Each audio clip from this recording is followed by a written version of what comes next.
tuwing election po dito sa Pilipinas, napakaganda at napakasarap pakinggan ang mga sinasabi at pinapangako ng mga kandidatong nanghahangad ihalal ng bayan. Ibubuwis ko ang aking buhay para sa inyo.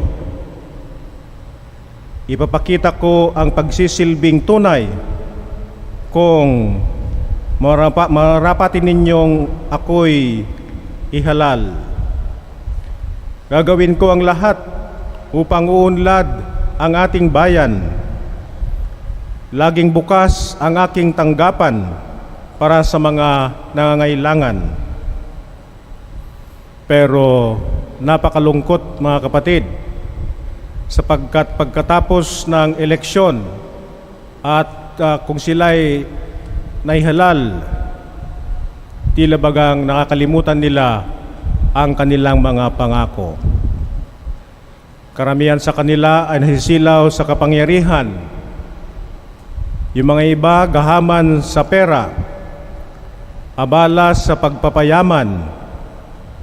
Dapat sila ay pagsisilbihan at igagalang. Tinatakot ang madla upang sila ay susunod. Mahilig sa publicity. Dapat lahat ng kanilang ginagawa, lalong-lalo na yung pagtulong sa mga mahihirap, ay dapat iniulat sa mga pahayagan. Dapat ito'y mga front page story sa ating ebanghelyo ngayong gabi na ating napakinggan. Salungat sa pahayag ni Kristo, Jesus had a different style or model of leadership. Itong nanay ni Juan at si Santiago, si Tiago, mga apostoles ng ating Panginoon Kristo, inaakala po nila na ang ating Panginoon Kristo ay walang pagkakaiba sa mga politiko noong kanilang kapanahunan. They thought that Jesus was going up to Jerusalem, inspire the Jewish people to revolt and rebel against the Roman authorities, throw away, depose the Roman authorities, and Jesus, they believe, would establish his own regime. And so the mother of James and John requested Jesus, see to it that when you are already victorious, when you have gained power, and you have established your authority, let my two sons sit at your right and at your left. Pero anong sabi ng Panginoon Kristo? Hindi nyo alam ang inyong hinihingi. Because Jesus had a different model, style of leadership. Towards the end of the gospel, he says, whoever wishes to be great among you shall be your servant, and whoever wishes to be first among you shall be your slave. Just so the Son of Man did not come to be served, but to serve, and to give his life as a ransom for many. Alam nyo, Jesus did not seek attention. He performed miracles. In fact, when he performed the multiplication of the loaves, they wanted to make him king. Sapagkat sabi ng mga Hudyo, kapag siya ang magiging hari, he will not work so hard because he will provide us food, material support.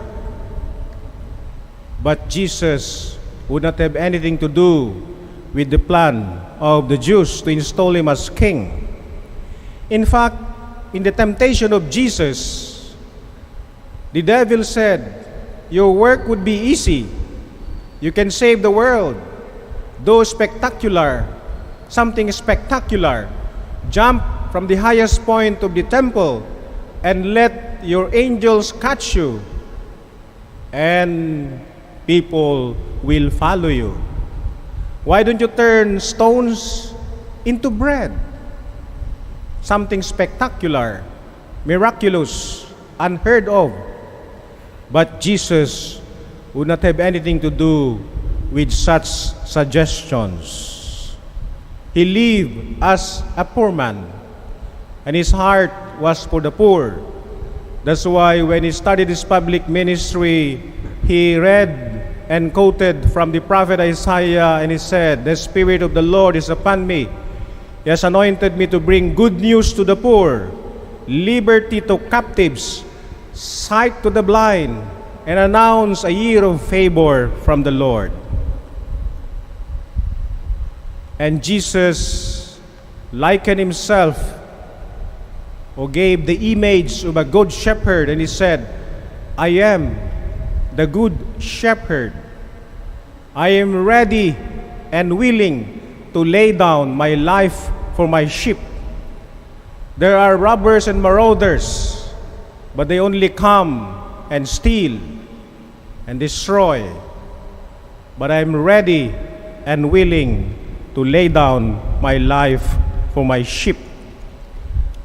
Yes, no greater love than this, than to lay down your life for your friends. And that is exactly what Jesus did on the cross. He led by example. There was no distinction between what he professed in his words and what he did with his life. In fact, when he said, "The greatest among you must be the servant of all," he showed it by example. He washed the feet of his disciples. Alam nyo, nung kapanahonan ng ating Panginoon Kristo, the roads were dusty. Kaya kapag pumasok sila sa bahay, yung mga panauhin, marumi ang kanilang mga paa, maalikabok. And so the lowest slave would be the one to get a basin filled with water, and he would wash the feet of the guests. And that was exactly what Jesus did. He wrapped a towel around his waist. He got a basin of water and washed the feet of his apostles. A concrete example of service. Sabi po nila, meron pong pagkakaiba ng boss at ang tunay na leader.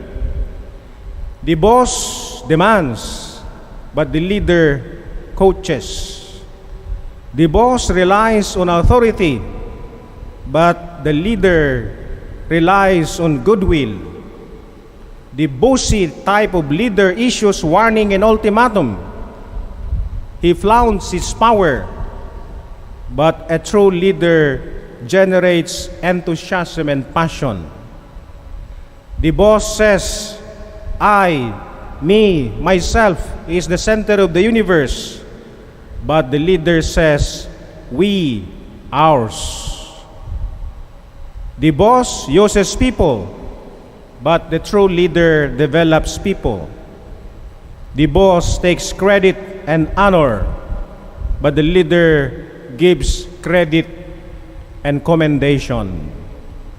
The boss blames, but the leader accepts blame and responsibility. The boss says go, he commands, but the leader says, "Let's go, let's do it." The boss says, "My way or the highway, mine is the only way." But the leader says, "There is strength in unity and harmony."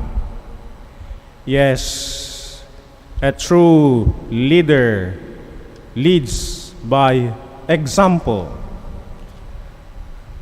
and is ready and willing to lay down his life. And that is exactly what is required from each and every one of us.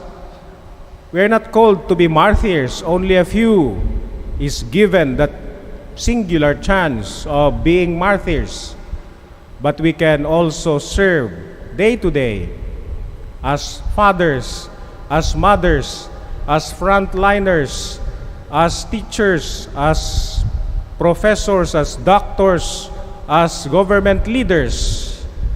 We can, in many ways, imitate Jesus by our little ways of serving other people.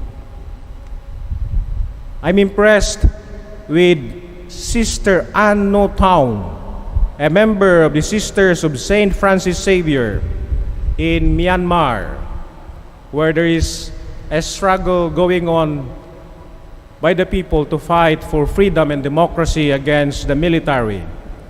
Sister Ann stood in front of the Burmese police last Sunday, the bloodiest day since the Myanmar military coup. Eyewitnesses said that she got on her knees, raised her hands towards heaven, and pleaded to the police, "Don't shoot, don't kill the innocent. If you want, hit me." The policemen did not shoot and stopped their advance. About 100 protesters escaped from the police because of Sister Ann, ready and willing to lay down her life.